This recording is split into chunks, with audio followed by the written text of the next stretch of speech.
Hi, magandang araw po ulit sa inyong lahat or rather gabi sa inyong lahat. Ayan, kamusta po lahat kayo? Ngayon po ay gusto ko pong magkaroon ng isang reading based po dito sa baraha ng lola ko, no? Gusto ko pong gamitin yung isa sa pinakamatandang baraha ng lola ko. Nahanap ko siya ngayon. Dito, no? Kasi, yun, okay. Ito po, isa sa pinakamatandang baraha ng lola ko. Okay. So, tingnan po natin. Ano po kaya ang makikita natin sa baraha ng lola ko. Okay. Yan, no? So, gusto ko po maging kakaiba po ang reading natin ngayon, no?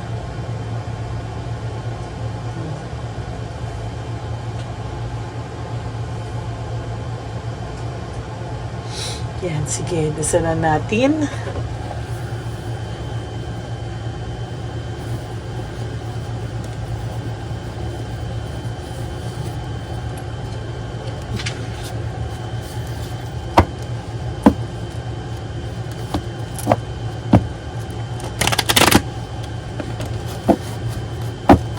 Ano kaya po ang makikita natin dito, no? Dito sa ating baraha, pinakamatandang baraha po ng lola ko. Yan. Iba talaga ang koneksyon ng barahang ito. Buksan natin ang ating kandila.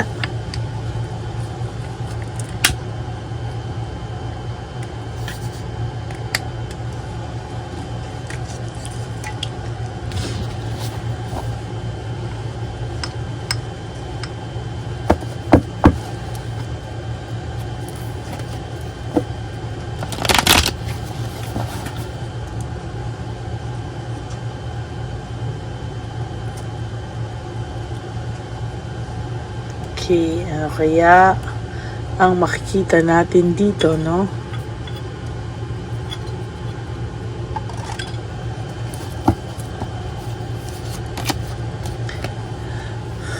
Okay, no? Meron pong good luck na parating sa iyo, meron pong abundance na parating sa iyo. Ibabalik po sa iyo ni universe lahat ng kamalasang nangyari sa iyo, no? Makakabawi ka po sa lahat ng mga nabigay sa yung sakit, no? Yung mga sakit ay babalik po sa kanila and ikaw, you will recover from this kind of situation, no? Ito po, no, ito naman po ay regarding sa trabaho, no, or business success, no? Habang ikaw po ay nasaktan, habang ikaw po, this is abundance, this is business success, or regarding sa trabaho mo, magiging successful ka. Kung baga, kung malas ka daw sa love life mo, or naging malas ka sa love life mo, somehow sa ibang party daw po ng buhay mo, you will be okay, no? Talagang nakikita ko po na magiging okay ka po, no? Ito naman po ay mga unsuspected enemies, no? Marami pong naiinggit sa'yo, no? Marami pong naiinggit sa'yo. As a matter of fact, isa na po si Chabilitang Palaka dyan na kaya po siya galit na galit sa'yo is because naiinggit po siya sa anumang, kumbaga, nauna ka daw kasi sa kanya, no? Parang naiinggit po si Chabilitang Palaka na naiisip po ng third party nyo yung mga memories nyo with the person, ano? Na parang ang inaano niya is talo siya, no? Talo siya or meron kayong pinagsamahan na hindi kahit kailan mapapantayan ng third party. Oh my God, that's true, no? Meron kayong pinagsamahan na kahit kailan hindi kayang pantayan ng third party. Totoo naman yun. So, that's our title for the day. Mga pinagsamahan nyo.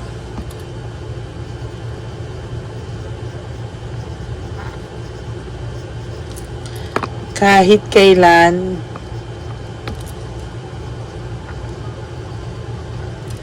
Hindi mapapantayan.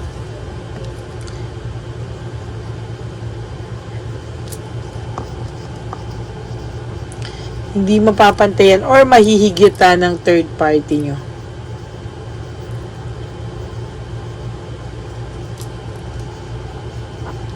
So, yung mga pinagsamahan nyo, never po yan, no? Never malalagpasan ng inyong partner, ng inyong third party, no? As a matter of fact, hindi po nila kayang pantayan kung ano man po yung pinagsamahan nyo.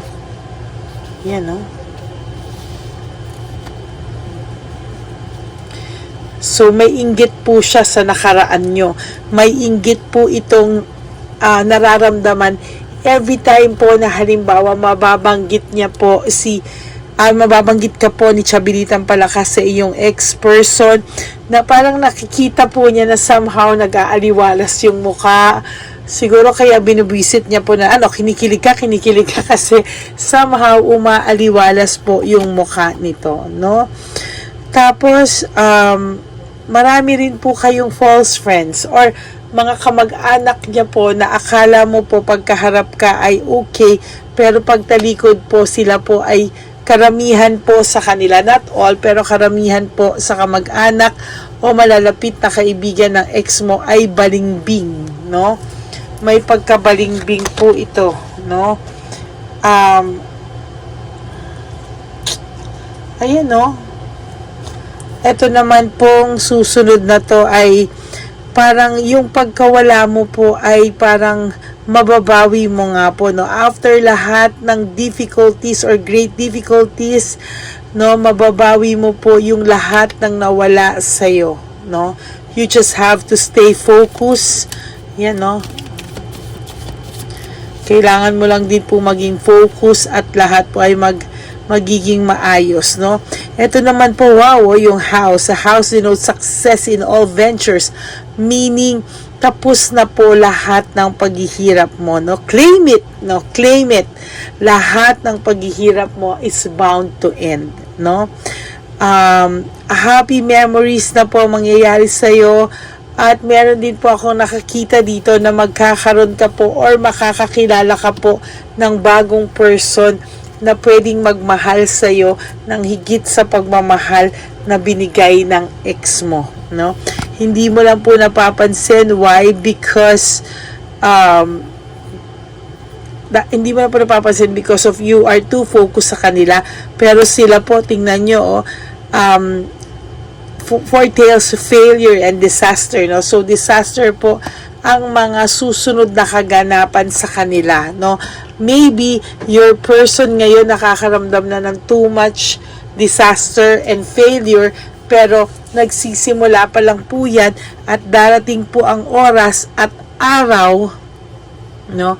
Darating po ang oras at araw na mas mararamdaman po nila, kumbaga sa sikat ng araw, sa tindi ng summer, matinding sikat ng araw at matinding init din po ang magiging mararamdaman nila sa mga susunod na kaganapan sa buhay nila. Marami po silang, yung person nyo ay naghahanap ng adventure, oh, pero sa totoo lang po, no, parang imbis na makakita siya ng adventure, misadventures po ang nakita niya at yung kinakasama niyang person ay evil, no? Evil consequences may be averted. Oh my God. Ay. Yan, mag-ingat lang po sa health, ano? Make sure lagi po kayong nagpapa-check up, no? Because hindi na po tayo bumabata, or not getting any younger. Kailangan siguraduhin sa lahat ng stress na binigay sa inyo ng ex nyo, kailangan siguraduhin nyo po na malakas ang inyong pag-iisip, no?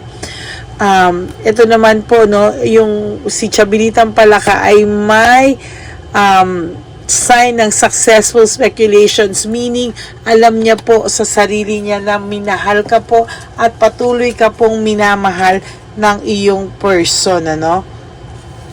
Ito po namang ex nyo, ayan, meron po siyang sudden shock from a bad news. May bad news pong matatanggap yung ex nyo na ikagugulat niya po talaga ng matinding-matindi na magdadaanan sa kanya ng pain at success, no? Ayan po, meron quarrel na nangyayari po, no? Predicts family quarrels or nag-aaway po sila, may patinding pag-aaway sila dahil palabas po lahat ng swerte sa kanila, no? May losses po nangyayari sa kanila ngayon. So this is maybe financial loss and a lot of anger and arguments na nangyayari po sa buhay nila ngayon. So coffin is dito po sa barahang to is meron po silang pagkawala ng property, no? Evil po yung nangyayari sa kanila, maybe because meron silang meron silang mga kung ano-anong bisyo na pwedeng maapektuhan po ang some of their properties, no? Talaga pong kakaiba ang mga pwedeng mangyari sa kanila, no? Ayan. Tapos po, meron din pong great changes or happy changes na mangyayari po sa buhay nyo. Hindi nyo lang po siguro na-appreciate pa sa ngayon because you are too focused. Pero for some of you, nakikita nyo na po yung changes sa buhay nyo. Yung cycle, nagbabago na po sa buhay nyo, no? Oh my God! Meron pong nakakamiss sa inyo, no? It's a sign that someone is looking at you with great love and longing. Namimiss ka po ng person mo. It's just that wala po siyang magawa. He is loving you from a distance. I'm sorry, excuse. And meron din po siyang highest hope na one day makakapag-usap din daw po kayo sa tamang oras at tamang panahon na destined para sa inyo. To be honest with you po, gusto po ng person mong gumawa ng tadhana ng na pwede kayo makapag-usap, no? Talagang gusto niya po talaga, oh. Oh. Yan, oh. Ay, nako. Talaga pong masasabi ko po talaga na talagang may longingness po talaga siyang nararamdaman sa iyo. And sobra po yung pagkamiss ng person mo sa iyo. Samantalang, ang kasama niya, wala nang ginawa po kung hindi sa iyo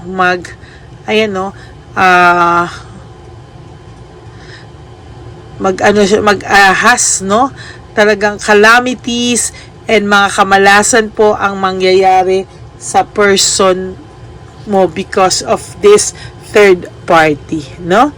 So that's your reading, third reading for the day. Mga pinagsamahan nyo kahit kailan hindi mapapantayan ng third party nyo.